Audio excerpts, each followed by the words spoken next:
Hi guys, welcome back to another video, and this video is going to be about speakers in a E36, one of these ones. So basically I wanted a subwoofer, 6x9s and some in the front, so there is a way to do that, and I'll show you what I've done and I'll explain kind of a little bit about it. So first we'll just start off with down here. In the front, down here, this speaker's right here. I just got some basic little speakers in there, replaced the factory ones because the factory ones aren't very good. You can take those ones out. So I got one of those on either side. And then in the back here I had to replace these ones here as well. Those two there. And so I'll show you how I did all of that. So I better unlock the car first, that would probably be convenient. So taking a look in the back here, this light's actually really convenient, didn't even plan that. I've got 2 amps here. I've got 1 amp right here, which is a bit hard to see, but this amp here does those 2 back speakers, which are actually 2 big 6x9s, so you can see right there. And then this one here does the front speakers and the subwoofer. But how you do that doesn't really matter. And keep in mind, my battery is in the back of the car, so that made things quite easy. So I'll show you kind of like how I did that. So the first thing is a subwoofer, because I know a lot of people probably want to put a subwoofer in these cars, but like it's kind of like a bit of a process. And so obviously I've got like the sedan, so what you can do is you can pull this thing down, right? And normally when you pull this thing down, there won't be a speaker there obviously, but this thing will actually be up like that. This thing will be up, it'll be covered up. You pull this down and there'll be nothing there. And when you pull this down, and I just put it in here, but when you pull that down, typically there would be a sheet of metal the same color as your paint job. So for me it was this blue, and there's a sheet of metal that covers this whole thing up, this whole gap here. It's all covered up. I'll try to get a better view of that, it's a little bit close, but yeah, there's a sheet that goes across this whole thing, and you can see that it's only held on by these little welds just here and around the sides. And you would think that you could kick it straight out, but you can't. You got to get a screwdriver and a hammer, I found, and just to hit each one until they all kind of pop out, and then you can take that sheet of metal out. And once the sheet of metal out, there's a nice big hole here that you can use for the subwoofer. And you might think that, so I'll go around the back here now. So you might think that, oh well, did you need some kind of custom enclosure or something for the subwoofer? Well, no, once you've got one for your subwoofer, once you've found like a couple of amps and everything, you will want a subwoofer enclosure. And to be honest, a standard enclosure will be fine, because this is just like one of these standard ones. It's on a bit of an angle. You can see that here. It's got a little bit of an angle there. And luckily enough, it fitted the back of that perfectly. And typically as well, when you get one of these cars, it's going to have this stuff all along the back there, and you can just unscrew it from the screw holes there. What you can do is you can put your subwoofer here right up against the wall, and if you want to hold it in place, I just have a couple of these so it doesn't tip over backwards, and then I have a couple of these little straps, and you can see how this bit here comes out. You can get a little screw and screw them into here and attach it so that it's held in place by these elastic bands. And then obviously you get your battery, have a couple of fuses, 1 fuse for each thing. This one here goes into this one here, and this here has got a bridged connection from here to here for the subwoofer, and 1 connection each for the front 2 speakers.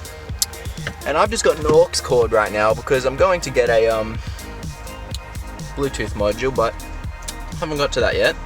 And what I'm gonna do well, what it does do is it goes into here, and it's just for my amps. Depending on whatever amps you've got, you have a different setup obviously, but for me this here does the 2 back speakers, and it's got a subwoofer output. And because this has a subwoofer output, I actually put the audio into this one here, so it goes to the front speakers, normal audio. Then that normal audio is sent from here to here, so that the front and the back speakers are the same. Then this sends that subwoofer signal from here back into this one, and then these 2 here are actually the subwoofer signal from this one, which go into the subwoofer channel, which go onto the bridge subwoofer channel, so that it's all got its own speaker stuff. So that's pretty good. And then I just routed the wires everywhere obviously. And so you might be thinking that this doesn't connect to any you know, heads-up display or anything in the front, and you're right, no it doesn't. it only goes to a aux cord right here, which I just run into the front of the car. I don't really mind, you can hide the aux cord. I'm going to get a Bluetooth module so that I can do that instead, but yeah, that's, you don't have to do that. But because I wanted to keep the original cassette player in here, because you can see that there's a cassette player, because I wanted to be able to use that, what I actually did is if you come around the back here, I have this thing here. It basically just connects the cassette player from the front of the car that I think I showed you. In case I didn't show you, here it is. There it is, the cassette player. And basically, its output went to the old speakers here and here. And I basically just took that output from here, connected it up to the eBay thing, and then the eBay thing put some outputs. I think they're called like high voltage to low voltage converters or something. I don't know. Look them up. Just they're on a YouTube video somewhere. What's it say on it? You can look at it. Yeah, whatever that is, you can get them on eBay. And that's got the left and right channels, and if I want, I can plug that into the amplifier. And so, yeah, that's that. And so, how did I wire it all up? Front two speakers. So this speaker, that speaker there, and that speaker there. So that one there and that one there. Both of those speakers. And the power wire, because you know how when you put your amps on, your amps need to have they only need to turn on when your car turns on. And to get that, I just took it from the cigarette lighter. You can pull this whole thing out pretty easily. Yep, you can do that. Take this thing out, get that wire from there, run it, where did I run it? I actually ran it from in the back here. You can run it from in the back there. Then what you do is you run it up along behind here, under there. And then what I did is I took it from there, put it behind this thing, and then into this bit here. So basically took the wire for this, took the wire for that, ran it along the back here so that it meets up with this speaker, and then this speaker and that wire both travel along the side of the car here. And then that speaker there obviously travels along that side of the car. And then they all go along these bits here along the car, and then meet up at the seats. The cables go up here. Cables on both sides go up under the seats. You can pull the seats out. There's a video on it somewhere, I'm pretty sure.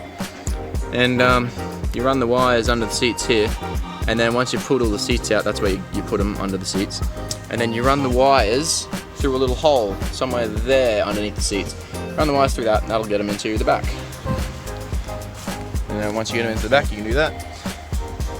And yeah, so you get power from here. That's the wire from the front that turns to the mon. That's it there, and that's it in there. And so yeah, that's how I do that.